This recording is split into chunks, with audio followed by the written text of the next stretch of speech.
So I was gonna start this review off by having lightsabers and all this stuff, but I don't have any money for a lightsaber. So this is all you get. When I found you, I saw raw, untamed power. And beyond that, So Star Wars The Last Jedi is now in theaters. It's finally out after waiting years to see this. And I have to say, it is a massive fucking disappointment. And for me, I didn't hype this movie up at all. I try not to hype up movies because if a movie doesn't reach my expectations, it's kind of my fault for hyping it up that much. So I try to keep my expectations as low as can be, and I only watched one trailer, the teaser trailer, when it came out, and I tried to avoid everything I could. And it's not bad, it's just not really good either. It's kind of just meh. It was a meh film. That's what I give it out of 10, a meh out of 10. So first, before I start ranting about everything I didn't like, I do want to touch on the good.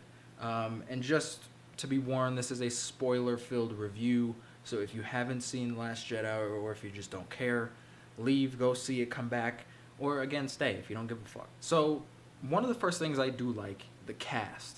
The cast, just like in Force Awakens, is excellent. All the main characters are great. John Boyega, Oscar Isaac, Daisy Ridley, Adam Driver, Mark Hamill, and Carrie Fisher. They'll do a fantastic job in their roles. There were even some really cool fight scenes in this. Now, there was not any lightsaber on lightsaber fights, which was a little disappointing, but kind of interesting that this is the only film where we don't have that in the Skywalker saga. That's kind of interesting and cool. But there are some cool fights and some cool imagery because Rian Johnson directed this. I like Rian Johnson. I think he's a fantastic director. There were certain shots in here and certain things that happened where I was like, that's definitely Rian Johnson. That's so Rian Johnson. It's fucking ridiculous. One of the scenes I do like, this happened multiple times, but when it's Rey and Kylo communicating through the Force, I thought that shit was really cool, and it kind of added a depth to their relationship a little bit. They're not necessarily getting to know each other, but it just, I don't know, it worked really well. Even though I hope they don't try to force some kind of like romantic thing on us with them, because that's a little odd, and I don't want that. And I do like some of the space stuff. The opening scene with Poe Dameron doing his fucking thing was great. It was a great action scene, a great space scene. It was actually really cool. It kind of reminded me of Rogue One a little bit, the end of Rogue One. And I do like some of the story elements. I'll talk a little bit more about those here in a little bit, but I do like some things that happen in the story. But now I want to get into what I don't like in Star Wars The Last Jedi Awakens the Force. One of the things that I really don't like about this movie is that all the questions and all the mystery that was built up and theorized in The Force Awakens, none of those really get answers. We get one answer to one of the questions we fucking had, and it's a very lame, bad reveal and bad answer. So basically, Rey is not a Skywalker, which everyone and their fucking mama thought she was going to be a Skywalker, or maybe related to Leia or some shit. She's a nobody, which is odd. I would be okay with that if The Force Awakens didn't set up, didn't have this whole aura of mystery around who her parents were. The Force Awakens was like, oh, who's her parents? Or well, who are they? Blah, blah, blah. Is it Luke? Is it Leia? Who is it? Blah, blah, blah. If they just came out of the gate and was just like, oh, my parents are nobody, they left me here when I was a kid, whatever, I would have been fine with that. But because they built this mystery, you have to have a satisfying reveal, and it wasn't satisfying at all. I'd rather have no reveal than a lame one. And it turns out her parents are just, like, drunken fucks who sold her to Jakku. Like, they just left her there for some reason. And it's like, okay, that's not, like, really, that's all you could have came up with? You couldn't have come up with something a little more interesting? Also, we don't find out who the fuck Snoke is, which would be fine if he wasn't this all-powerful Force user. They set him up in this movie as, oh, he knows he's all powerful and he's, you know, one of the most powerful Force users in the world and blah, blah, blah. And he's doing all this shit. And then he just fucking dies. You set him up in The Force Awakens. You set this whole mystery around him. Like, who is Snoke? Is Snoke Darth Plagueis? Is he a new person? Some people were even saying it's the Emperor. Like, who is he? We don't know. I want to know more about Snoke. But I'm going to have to read, like, 6 books in order to find out who the fuck Snoke is. Because that's how this shit goes now. Instead of making a solid, satisfying movie, they make a half-ass movie and then just fill the rest of it in with books and comic books and video games and shit. I shouldn't have to read all those to understand who the fuck a character is in a movie. I also want to talk about Yoda. I did like Yoda. This is a positive. I did like Yoda. Yoda was cool. That honestly fucking surprised me. And they did it in a very cool way, like the reveal of the Yoda ghost. Because it was kind of just, the shot kind of started over here and it just kind of like panned across and you just saw like the outline of Yoda. And I was like, oh shit, it's the Yoda ghost. It was really cool. I knew a Force Ghost was going to be in it. I thought maybe Obi-Wan. I didn't know they would go with Yoda, but hey, Yoda's in the movie and it's cool. And it's a puppet. It's not CG Yoda, which actually looked kind of jarring at first because when we first see him, he's kind of like this.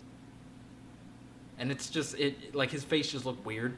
But I appreciate the fact that they gave us classic puppet Yoda. I also fucking really loved Kylo Ren in this movie. Adam Driver is probably my favorite thing in these new Star Wars films. He's fucking excellent. He's a fantastic actor. I think Kylo Ren is a cool, interesting fucking character. And he really brought it in this movie. Kylo Ren gets fucking pissed. And he goes full evil. And he's still trying like a little bit of like a dumbass kid who doesn't really know what he's doing. But he's trying even more. Now he's just like, fuck it. I'm just going to murder everyone. And I thought that was really cool and interesting. Even though he broke that mask, I think that mask looked really cool and it made him sound like a badass. Now we just have to deal with his fucking face. Also, this fucking really pissed me off. Luke fucking dies in this movie. And that's not what pisses me off. It's just the way he goes out kind of pisses me off. Because for me, Luke would risk his life and sacrifice himself for the good of others. And I know this is like an older, like, asshole, grumpy Luke, but I still feel like if he really wanted to die, even at this point in his life where he's just like, I came to this island just to die, why not have Kylo Ren kill you? Why not go out like a badass? Why not make him go out like a hero? This makes him kind of look like a little coward a little bit. You know, he basically uses astral projections and shows up in front of Kylo Ren. And Kylo Ren's trying to, fuck with him and cut him and whatever. And then it turns out, oh shit, he's a ghost. And he's not really there. He's back on the island, meditating like a little monk boy. And then he dies, I guess, from just using so much force, I guess. He just he passes out and disintegrates into the dust. I don't know. It would have been so much better if he showed up and him and Kylo face to face had a fight. And maybe, I don't know, he embarrasses Kylo Ren in front of the rest of the First Order who's all just standing there watching them. And then that's what makes Kylo Ren fucking go over the edge and is like, you know what? Fuck you. You're dead. And he just starts fucking swinging, being fucking Kylo Ren, and then he fucking kills him. I would have been fine with that. That would have been much better than what they fucking did. Because at least he went out like a hero trying to save others. And I guess you could say he still did that, but it was just not done justice. His death was not done justice. And also, are we not going to have fucking funerals for any of these classic characters? Are we not going to have a funeral for Han Solo? Are we not going to have a funeral for Luke? Are we not going to have a fucking funeral for Princess Leia when she inevitably goes? And I kind of think that's just like a cheap way of like getting rid of the new characters. It's just, we're going to kill them off. Like, I know you have to do that now with Princess Leia, but like, keep some of them around for a little bit. Mark Hamill's still alive. Harrison Ford's still alive. I know Harrison Ford doesn't like Star Wars, but fuck him. Give him more money and have him just be Han Solo for a while, and then kill him later. Or start killing these new characters. There was a scene in here where it looked like Finn was gonna die, and I was actually like, oh shit, they actually gonna kill Finn in the second movie? And they fucking don't. Instead, this little Asian woman fucking pushes him out of the way of whatever he was doing, and she kind of, I guess she's dead. She's probably not, but she was like, oh, being rebels means saving the people we love, not killing others or whatever. I was like, fuck you. Even, like, the look on Finn's face is like, what the fuck are you talking about? Finn could have ended this shit, and you just, like, you're keeping them around. And then she kisses Finn because I guess she's horny. She only knew Finn for, like, a day, and she already likes him, which is fucking nonsense. Okay? But whatever. We gotta have some kind of fucking romance in this film. Poe Dameron is fucking underutilized. He doesn't really do anything. He's in the opening, and he has that cool ship scene and him flying through space, being a badass pilot. But that's it. The rest of the movie, he's screaming that Laura Dern won't show him what her plans are, and he thinks she's a spy, and she thinks he's a spy. But it's like, if you just told your plans to everyone, there wouldn't be this fucking rivalry. Like, there wouldn't be this whatever it's called. There wouldn't be this fucking pushback from these characters, and you would have trust with each other, and you would just be on the same fucking page. But no, we gotta have some kind of tension somehow, and because they don't know how to write a good scene with tension, this is what we get. And also, there's this whole subplot throughout the entire movie with Finn and Rose, where they have to go find Benicio del Toro, because he's like a hacker man, and they need a hacker so the First Order can't track them at light speed. But it goes on so long, and there's this whole like ham-fisted fucking, animal cruelty message and whatever that didn't need to be in the movie. I was taken out of the movie. I was like, wait a minute, this is like a public service announcement. Like, pretty sure everyone watching this movie knows that animal cruelty is fucking wrong. We don't need that. We don't need that ham-fisted of a fucking message in here. Like, one of the characters, Rose, literally like looks at the camera and just says, "Animal cruelty's fucking wrong." Like, it's she doesn't do that, but it's basically that fucking extent. Like, she frees the animals and she goes, "Now they're free." That's something I would see in like a fucking Disney Channel original movie. That's not something I expected to see in a, big budget Star Wars film, for fuck's sakes. But anyway, this whole subplot, they eventually find Benicio del Toro, which he was fucking great in the movie. He was in it more than I thought he was, but he still wasn't in it a whole lot, which is fine. He didn't need to be in it the whole fucking movie. Even though I wanted him to maybe play Admiral Thrawn or somebody cool, in the Star Wars universe. He said he's just playing this little hacker man guy. But they eventually find him, and then they try to sneak into the one of the Imperial starfighter ships. They start kind of hacking into it, but then Finn and Rose just get caught by the First Order and captured, and then Benicio del Toro's like, "Oh, hey, I sold you out for some money," and then he fucking leaves. So this entire thing was fucking pointless. They didn't even like finish the hacking thing. I don't think so. But it's like, you got captured, but like, if you're gonna do this, have a successful like payoff. And then fucking Captain Phasma comes out of fucking nowhere, even though everyone thought she died in The Force Awakens. I knew she didn't die, but everyone kept telling me like, oh, she died or whatever. But she's fucking back somehow. She should have died, but she's back. And I remember I was told by like everyone, like I think Kathleen Kennedy said it, I think Ryan Johnson said it, the director, I think even the actress who plays Captain Phasma said it, that Captain Phasma would have a much bigger role in this movie than she did Force Awakens. And honestly, she's probably in this less than she was in Force Awakens, which is not a lot. She's in like she's literally in one scene in this fucking movie, and she has a very terrible, not good fight with Finn. Like, Finn, they keep saying Finn was in sanitation. Sanitation? Sanitation? On the First Order. How does he know all these like combat things? Like, I understand they probably have to train him a little bit, but he shouldn't be like, you're Captain Phasma. You're the leader of the fucking First Order stormtroopers, and you're getting bested by a former janitor. Like, that doesn't make any fucking sense. And then she falls through her death into Mount Doom, and then, but she's probably gonna come back again somehow. And it's like, Captain Phasma is like the ultimate product. Like, she just looks like a toy. It's like the only reason she's silver or important is because they want to sell toys, not because they want to have an interesting character. It's the Darth Maul effect. The reason Darth Maul has the dual lightsabers is because he's not an interesting fucking character, so they had to give him something unique to make him an interesting fucking character. It's what they're doing with Captain Phasma, and it's fucking dumb, because I feel like Captain Phasma could be cool, and I shouldn't have to read 7 books and 150 fucking comics to learn who Captain Phasma is. I'm going to see a movie to see these fucking characters, explain who these fucking characters are, and put these fucking characters in the movie. Also, honestly, I would have been fine if this whole movie was just Rey and Luke chilling on the island.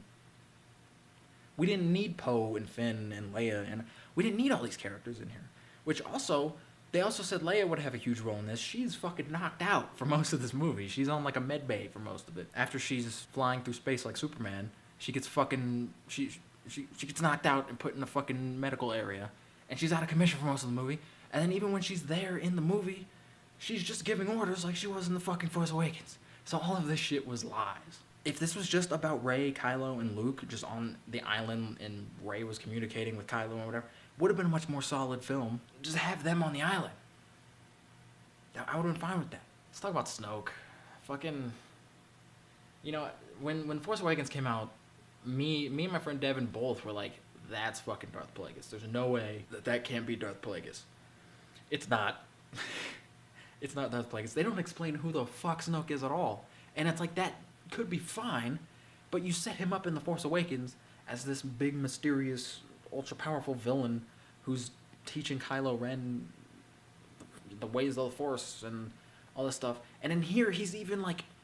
I think he even says, like, he's, like, super powerful and, like, all this stuff. And he's doing all this shit with the Force. And he can use the Force just by fucking looking at you. And he could probably explode your brain just by looking at you. They keep setting all this shit up and just not having any kind of payoff because we're not going to know who he is in any of the movies because he's fucking dead now. Which I like the way he went out. I thought the way he went out was clever. It was just way too fucking early. You know, I was like, okay, Snoke's kind of like the new Emperor. Okay, he's probably gonna die in 9. He's probably gonna fight Luke or whatever. No, he's literally sitting in a chair the whole time. He's being fucking crusty old man. Then he gets a fucking lightsaber to the chest and gets cut in half. He's fucking dead. He ain't coming back. He's dead. And it's just, you could have did something really fucking cool. How about that reveal of Rey's parents? Imagine if this was Plagueis or a Plagueis-like figure. He doesn't necessarily have to be Darth Plagueis, but if he's the Plagueis of the movie universe, if his name is just Snoke for some reason, or if his name is like Plagueis Snoke or some shit, I don't know. But if he was a Plagueis-like figure, and imagine if the reveal of Rey's parents was that she was created by the Force and he fucking created her. That would be fucking cool. Because then that's her dad. Like, that would be a big fucking reveal. And it's like, I am your father. Like, I know they wanted to stay away from trying to, you know, copy Empire, but I don't give a fuck. If you're gonna have some kind of reveal, make that the fucking reveal. Then you can kill him then. As long as you just say he's Darth Plagueis and then kill him. I would have been fine with that. But no, we don't even fucking get that. Because it's dumb. Also, Chewie, why is Chewie in these new movies? Chewie does fucking nothing in both movies. He does a little bit in Force Awakens, but in this, he literally is just walking around. Now let's talk about the Porgs. My God. The Porgs are... I feel like George Lucas stepped into the writing room for The Last Jedi, because the Porgs are the most George Lucas-y fucking thing I've ever fucking seen. The Porgs are literally in the movie to sell toys. They serve literally no purpose. They don't do anything. At least the Ewoks, I'm not a fan of the Ewoks personally, but at least they do something in Return of the Jedi. As dumb as it may be, they at least take out a fleet of stormtroopers. The Porgs don't fucking do anything. They're literally just there to be little cute, little plush toy things. And then there's one scene where Chewbacca's like going to eat one, and he killed it, he cooked it, and then he doesn't eat it because all these other Porgs are looking at him with the little puppy eyes. And it's like, bro, you already killed it. Like, that's just a waste of food, you jackass. Like, eat it. There's kids starving on Jakku. Fucking eat that motherfucking Porg. I feel like I've just been ranting for a while because there's a lot to rant about. I do like some things in this movie, and I don't think this movie is trash or anything. It's not a bad movie. It's just not very good. It's just meh. Like it's an film, and if Disney keeps this up, it's probably gonna end up bad. Because it seems to me, I don't know what the fuck is going on behind the scenes, but it seems to me that they have like a DCEU type thing going on where they're just like course correcting already. But it's like, what do you have to course correct? Everyone liked The Force Awakens. Just follow the Force Awakens story. And I don't know if it was just Rian Johnson wanting to do his own thing and fuck The Force Awakens and whatever. That's probably what it was. But fuck you. Answer the fucking questions from The Force Awakens and give us a satisfying death of Luke Skywalker. I think the main problem with this movie is that I just didn't feel any kind of emotion in this movie. The only scene that made me go like, oh shit, that actually made me feel like a kid and that actually felt like Star Wars to me was Yoda communicating with Luke. That was it. And that scene's like a minute long. Like, so I felt the Star Wars magic for 1 minute of a 2.5 hour fucking movie. That's not good. And I've kind of, for me, it took me a while to kind of hit superhero fatigue. I feel like I'm already hitting Star Wars fatigue. It's already fucking hit me like a truck. This movie definitely. I just didn't feel anything. This kind of felt like a prequel a little bit. Like, it felt like one of the better ones, but it still felt kind of like a prequel. And as much as I love The Force Awakens felt like Star Wars. It had that magic of Star Wars. It, even now, going back and watching it 2 years later, it still feels like a Star Wars movie. This doesn't. Also, they keep adding like humor into these movies. I'm okay with a little humor in Star Wars. Star Wars has had humor before, but this is modern 2017 type humor, and it just doesn't fit like at all. And it comes out of play, especially in this movie, because this movie is supposed to be dark as fuck. And then you have Poe Dameron saying some goofy shit, and then Finn says some goofy shit, but they're not even consistent with the goofy shit. If you want to make these characters sarcastic fucks, that's fine. Do that. But have them be sarcastic fucks consistently throughout the movie. You can't just make someone a sarcastic fuck and then be like, oh, well, now they're serious. Like Han Solo. Han Solo was a sarcastic fuck in all 4 of the fucking movies that he was in. Yeah, there was some minor points where he was a little serious, but even when he was serious, he was still making jokes and being sarcastic fucking Han. Like, these jokes just felt out of place, especially in this. It felt out of place because this movie is darker than probably any Star Wars movie we've ever had. And it just didn't work. It didn't work. So stop adding this fucking humor into these movies, goddammit. So yeah, that's my fucking rant about Star Wars. This wasn't even really a review. It was more of just like me shitting on Star Wars for 20, 30 minutes. But it's really disappointing. I wouldn't recommend this movie to anybody. And I want to give you the honest truth about a Star Wars movie because I'm not a fucking brain dead fan who just claps whenever they see. I literally had people in the theater, like, they gasped when they saw the fucking the text a long time ago in a galaxy far, far away. There were people in the audience gasping as if we haven't seen this twice before already within the last 2 years. Rogue One had it, and The Force Awakens had it. Like, what are you gasping over, you fuck? I applauded it for being different. It broke new ground! This isn't like, oh, this is like, I understand that for The Force Awakens because that was the first time in years that we've seen that. We've seen it now. Like, get over it, all right? I'm not just one of those fans who just, oh, they got a lightsaber, oh, they got all this shit, so I'm gonna clap and cheer and all this stuff. Like, I'm going to give you the honest truth. This movie wasn't very good, but it wasn't complete shit either. And it's really disappointing for me as a diehard Star Wars fan. It sucks to say that, but it's how it is. I need someone to show me my place in all this.